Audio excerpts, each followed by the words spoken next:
Saya Tifal Solesa melanjutkan Kompas Petang, Saudara. Pihak Partai Keadilan Sejahtera angkat bicara soal sejumlah menteri kabinet Presiden Prabowo yang sowan ke kediaman Presiden ke-7 Joko Widodo. PKS mengingatkan soal matahari kembar.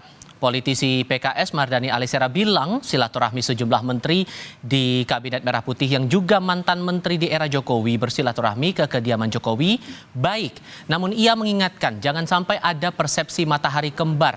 Mardhani bilang meskipun Prabowo tak tersinggung, jangan ada kesan matahari kembar di pemerintahan.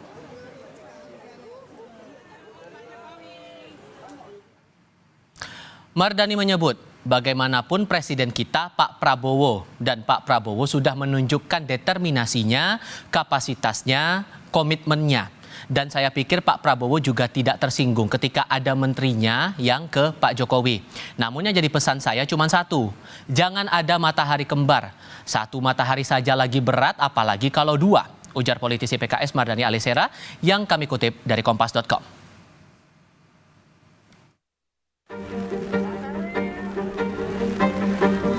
Sejumlah Menteri Prabowo yang pernah mengisi Kabinet Presiden ke-7 Joko Widodo soan ke kediaman Jokowi di Solo. Menteri ESDM yang juga Ketua Umum Golkar Bahlil Lahadalia salah satunya berkunjung Selasa lalu. Bahlil mengaku rindu Jokowi dan diberikan nasihat soal membangun negara ke depan. Ya, kangen sama Bapak juga, sama Ibu, makan sama-sama terus ngomong-ngomong ringan. Ya, perkembangan ekonomi, ya saya kan muridnya Bapak Presiden Jokowi. Jadi waktu saya anggota kabinet pertama, saya menjadi anggota kabinet dan banyak dinasihati untuk bagaimana membangun negara ke depan. Ada pula Menko Bidang Pangan yang juga Ketua Umum PAN Zulkifli Hasan Rabu lalu sowan ke kediaman Jokowi. Zulkifli bilang dirinya sowan sebagai salah satu menteri di era Jokowi. Ia juga berkomentar soal pertemuan Prabowo Megawati yang ia sebut sebagai silaturahmi yang baik. Lebaran itu kan, saya kan menterinya Bapak. Ya, banyak dibimbing dulu, 2 tahun dipercaya beliau sama Ibu. Ya. Kalau perkembangan ekonomi, masa Lebaran aja saya nggak datang gimana? Pak, kalau terkait pertemuan dengan Bu Mega sama Pak Prabowo, tanggapannya gimana Pak sebagai Ketua Umum? Ya saya baru baca tadi. Ya. Memberi apresiasi positif atau seperti apa Pak? Saya baru baca tadi. Ya tentu silaturahmi apapun bagus ya. Namun, Partai Keadilan Sejahtera mengingatkan kepada sejumlah Menteri Kabinet Merah Putih untuk berhati-hati setelah bersilaturahmi Lebaran kepada Jokowi agar tak ada kesan matahari kembar. Pengamat politik Adi Prayitno menilai, para mantan Menteri Jokowi yang juga ada di jajaran Kabinet Prabowo silaturahmi ke Solo sebagai hal wajar selama pihak istana tak keberatan dan para menteri menegaskan pimpinannya adalah Presiden Prabowo. Jadi diskursus soal matahari kembar itu sebenarnya didasarkan atas 2 hal itu.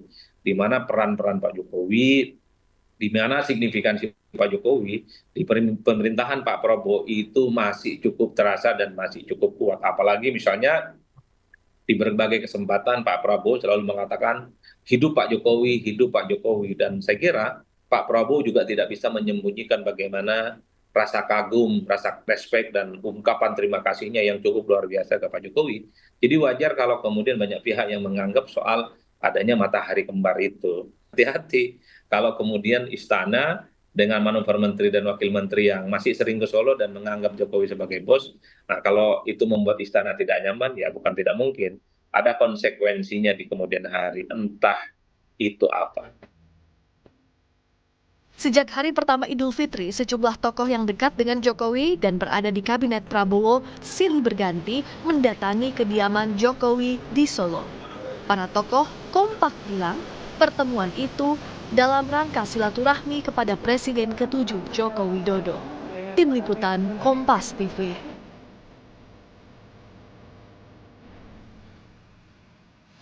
Apakah silaturahmi sejumlah Menteri Kabinet Merah Putih yang pernah menjadi Menteri Kabinet era Jokowi bisa memunculkan potensi matahari kembar yakni Presiden Prabowo dan Presiden ke-7 Joko Widodo? Kami akan bahas hal ini bersama Sekjen Partai Golkar Sarmuji dan Direktur Eksekutif Carta Politika Yunarto Wijaya. Selamat sore semuanya, apa kabar? Selamat sore Mas Tifal. Terima kasih semua sudah bergabung bersama kami kali ini. Kami juga masih menantikan kehadiran dari politisi Partai Keadilan Sejahtera Mardhani Alisera yang awalnya sudah bersedia untuk bergabung bersama kami dalam diskusi kali ini. Saya mulai dari Mas Toto kalau begitu. Dari pernyataannya Pak Mardhani bilang jangan ada matahari kembar, menurut Anda sejauh mana bisa dibaca hal ini? Ini kekhawatiran yang beralasankah atau gimana Anda membaca itu? Kalau melihat secara objektif Mas Tifal, karena momennya sebenarnya adalah momen Lebaran, sebetulnya ini peristiwa biasa saja. Silaturahmi datang dalam konteks Lebaran. Beda kalau ceritanya adalah ada menteri-menteri yang rutin, misalnya seminggu sekali, sebulan sekali, datang dan menggunakan bahasa meminta arahan. Nah itu udah salah kaprah dalam konteks tata negara. Tetapi saya bisa mengerti juga kenapa dalam konteks kemarin ada misalnya menteri yang menggunakan bahasa yang menurut saya tidak elok secara tata negara. Misalnya Mas Trenggono mengatakan dia mantan bos saya dan masih bos saya. Itu punya konsekuensi loh secara tata negara, karena ya kita betul-betul hanya boleh berbicara bahwa atasan itu hanya presiden. Bahkan seorang menteri itu nggak bisa mengatakan dalam kapasitasnya sebagai menteri, walaupun dia kader partai, bos saya sebagai menteri adalah ketum partai saya. Nggak boleh itu secara tata negara. Nah, yang memang membedakan begini Mas Tifal, sebetulnya kalau kemudian ada menteri-menteri datang dekat dengan mantan-mantan presiden biasa saja.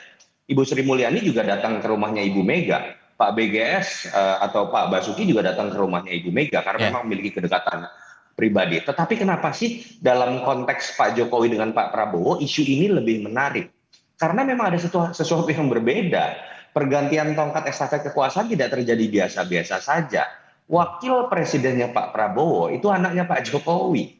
Polemik ini kan sudah muncul pada masa Pilpres dan kemudian orang bertanya-tanya, ini sebuah kesepakatan apa sih, berbagi kekuasaan atau sekedar bicara keberlanjutan? Kalau berbagi kekuasaan artinya Jokowi masih punya porsi di situ. Kan itu analisisnya.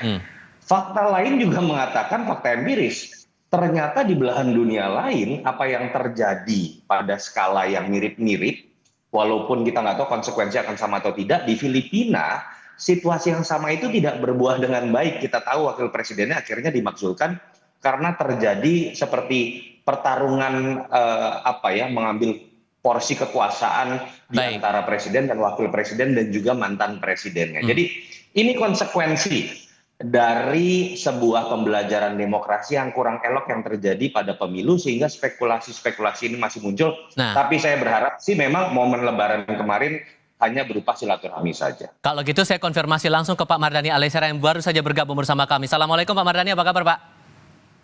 Waalaikumsalam semuanya, makasih. Saya mau konfirmasi dulu, sampai Anda keluar ke pernyataan jangan sampai ada matahari kembar, itu ada kekhawatiran apa sesungguhnya dari pertemuan itu menurut Anda Pak? Yang pertama saya setuju silaturahim dijalankan, apalagi Idul Fitri kan. Tetapi tetap dalam ketatanegaraan presiden kita itu Pak Prabowo. Dan saya yakin para menteri juga ketika silaturahim sudah izin kepada Pak Prabowo, saya yakin itu. Tapi tetap dalam konteks ketatanegaraan perlu selalu diingatkan, Pak SBY juga berapa kali mengingatkan tuh, tidak boleh ada matahari kembar karena dampaknya akan sangat rumit dan mahal. Dan karena itu saya tetap yakin semuanya satu komando kepada Pak Prabowo, tapi pengingatan juga perlu buat kita semua. Tapi ada kekhawatiran tidak kalau membaca pertemuan ini, mengingat ada dari beberapa mantan menteri ini ada 2 menteri yang statusnya juga ketua partai. Pak Zulhas ketemu Pak Jokowi juga, Pak Bahlil juga ketemu Pak Jokowi juga. Anda punya kekhawatiran sendiri nggak sih Pak Mardhani? Tidak khawatir, tapi tetap harus diingatkan. Karena bagaimanapun Pak Prabowo adalah presiden kita dan sistem presidensial kita betul-betul komando ada di tangan presiden. Oke, kalau gitu saya coba konfirmasi ke Pak Sarmuji. Pak Sarmuji, Pak Bahlil kan juga ikut bertemu Pak Jokowi langsung ke Solo. kenapa kemudian Pak Bahlil merasa butuh meminta nasihat lagi kepada Pak Jokowi? Padahal kan juga sering ketemu Pak Prabowo, masih dalam kabinet Merah Putih juga. Itu ada alasan khusus nggak sih sebetulnya, Pak? Pak Sarmuji, mohon maaf boleh dibuka dulu audionya, Pak? Oke, silakan. Jadi nggak ada sesuatu yang spesial, yang khusus nggak ada. Karena ini momentumnya Lebaran. Sewajarnya orang yang merayakan Lebaran, kita pasti mengingat orang-orang tua kita, sahabat-sahabat kita. Dan kebetulan Pak Jokowi adalah orang tua sekaligus presiden pada waktu mereka itu menjadi menteri. Kalau orang PKS nggak ada yang ke sana, memang waktu Pak Jokowi nggak ada orang PKS jadi menteri. Andaikan temennya Pak Mardhani ada yang jadi menteri, mungkin ke Pak Jokowi juga. Jadi sesuatu yang wajar sebenarnya. Tidak perlu dikhawatirkan, kan tidak, kita memang mesti membedakan mana yang betul-betul silaturahim, mana yang betul-betul acara kemanusiaan, atau mana yang berbau politik. Kalau nanti semuanya ditarik ke dalam politik, nanti orang nggak mau itu silaturahim karena takut, wah jangan-jangan nanti nggak enak sama istana. Nanti ada orang meninggal nanti, wah jangan-jangan nanti dicurigai ini dan seterusnya. Jadi kita perlu menempatkan sesuatu secara proporsional, sesuatu yang wajar-wajar saja. Mana yang memang acara kemanusiaan, acara persahabatan, ulang tahun, reuni dan sebagainya, ya maknai saja sesuai dengan konteksnya. Tidak lebih dari itu gitu. Oke. Kalau keluar konteks semuanya akan repot malahan. Kalau kemudian diingatkan jangan sampai ada matahari kembar, sejauh mana Anda mencermati itu, Pak Sarmuji? Ya sebenarnya tanpa diingatkan pun menteri itu sudah tahulah standar prosedurnya, siapa bosnya sudah tahu. Mereka kan juga takut di reshuffle juga. Memang mereka nggak takut di reshuffle. Udah tahu bosnya siapa. Kepatuhannya pasti tegak lurus dengan presiden. Siapa pemegang otoritas, yaitu yang mereka patuhi. Udah otomatis itu. Saya pikir apalagi para politisi udah tahu cara mainnya. Udah tahu bosnya siapa punya kewenangan. Jadi mereka tidak perlu terlalu dikhawatirkan. Persoalan mengingatkan ya silahkan saja. Namanya juga mengingatkan, nggak ada salahnya. Oke, Mas Toto membaca beda pandangan padahal sama-sama dari Kimplos nih, gimana nih ngelihatnya, Mas Toto? Ya saya melihatnya positif lah. Mas Sarmuji bicara dalam konteks bahwa meyakini bahwa kode etik itu akan sangat dimengerti lah. Bahkan dengan bahasa telanjang tadi Mas Sarmuji mengatakan gak usah takut lah, takut dipecat juga kok gitu kalau berani matahari kembar gitu ya para menteri. Bang Mardhani juga tidak salah ketika berbicara mengingatkan bahwa potensi matahari kembar ini bukan hanya Bang Mardhani. SBY juga mengingatkan hal tersebut. Tadi saya sudah menyebutkan konteksnya bahwa kita harus akui loh, isu mengenai matahari kembar ini menjadi besar karena ada situasi yang memang juga anomali. Kenapa ya? Simpel saja, anaknya mantan presiden jadi wapres.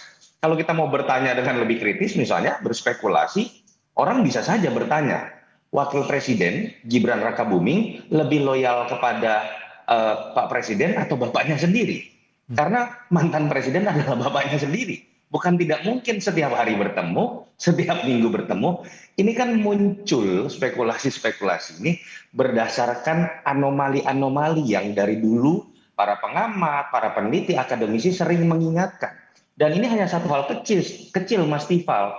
Anomali sistem lain, misal ketika kita membiarkan begitu saja, menteri kita, pembantu presiden, tetap jadi pimpinan parpol. Kan akan terus-menerus orang berspekulasi dan bertanya, dia lebih loyal dan lebih manut kepada ketua umumnya atau kepada presidennya. Jadi seharusnya dari situasi ini kita belajar. Yuk kita saklekkan sistem presidensial kita, yuk kita saklekkan demokrasi kita, jauhkan dari dinasti, jauhkan dari hal-hal yang kita anggap oke, aturannya diperbolehkan atau diubah-ubah, tapi akan memunculkan pertanyaan-pertanyaan dan polemik seperti ini. Kalau itu kita sepakat dan kita mau luruskan, nggak ada kok bahasan seperti ini. Matahari kembar tidak akan terjadi karena sistem yang kita sepakati. Dualitas loyalitas dari menteri juga tidak akan terjadi kalau kita sepakati bahwa menteri yang sudah jadi pembantu presiden nggak perlu lagi jadi pimpinan partai sehingga kemudian harus terbagi waktunya. Ini adalah masalah sistem. Oke, sehingga kalau menurut Anda, Pak Mardhani, sampai batas mana kedekatan mantan menterinya Pak Jokowi dan juga yang saat ini menjadi menterinya Pak Prabowo dianggap aman-aman saja sehingga ya masalah matahari kembar ini tidak terjadi? Akan sangat bisa kita lihat dari kebijakannya. Kalau kebijakannya nurut kepada Pak Prabowo, pasti komandonya satu. Tapi kalau ternyata ada punya titipan-titipan lain, nah masyarakat bisa menilai.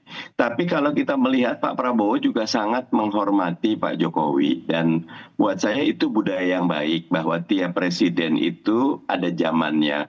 Kalau dalam bahasa Arab itu likuli marhalah rijaluha. Setiap tahapan itu ada orangnya.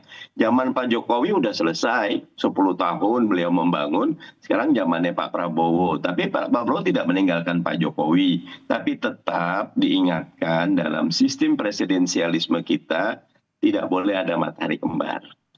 Tapi kalau Anda sampai mengingatkan, saya butuh penegasan lagi, mengingatkan jangan sampai ada matahari kembar ini Pak Mardhani, apakah Anda menangkap ada ketidakwajaran dalam tanda kutip dalam komunikasi di internal kabinet? Kalau sekarang sih tidak ada. Gimana? Mohon maaf diulang. Kalau sekarang tidak ada, harmoni semuanya. Pak Prabowo kalau rapat luar biasa, Pak Bahlil kalau hadir di Hambalang luar biasa, Pak Zulhas dari PKS semuanya baik. Dan semuanya terkoordinir dengan rapi. Oke, kalau saya konfirmasi ke Pak Sarmuji, berarti di internal pemerintahan di kabinet sejauh ini semua satu arah, satu komando mengikuti arah dari Pak Prabowo? Ya, sejauh yang saya pahami, saya ketahui, semuanya menjabarkan visi misi presiden ya. Tidak ada yang di luar koordinasi presiden, tidak ada perintah lain yang kemudian dijalankan oleh menteri. Yang dijalankan oleh menteri adalah semata-mata perintah presiden dan memenuhi apa yang diinginkan oleh presiden. Jadi politik meskipun bagi saya politik itu bukan sesuatu yang dikatakan, tapi yang dikerjakan. Tetapi indikasi-indikasi yang dikerjakan pun tidak ada yang menampakkan tanda-tanda bahwa ada koordinasi lain di luar koordinasi presiden. Baik, Pak Sarmuji, Pak Mardhani, Mas Toto, terima kasih banyak sudah berdiskusi bersama kami kali ini. Sehat selalu semuanya. Assalamualaikum, selamat sore.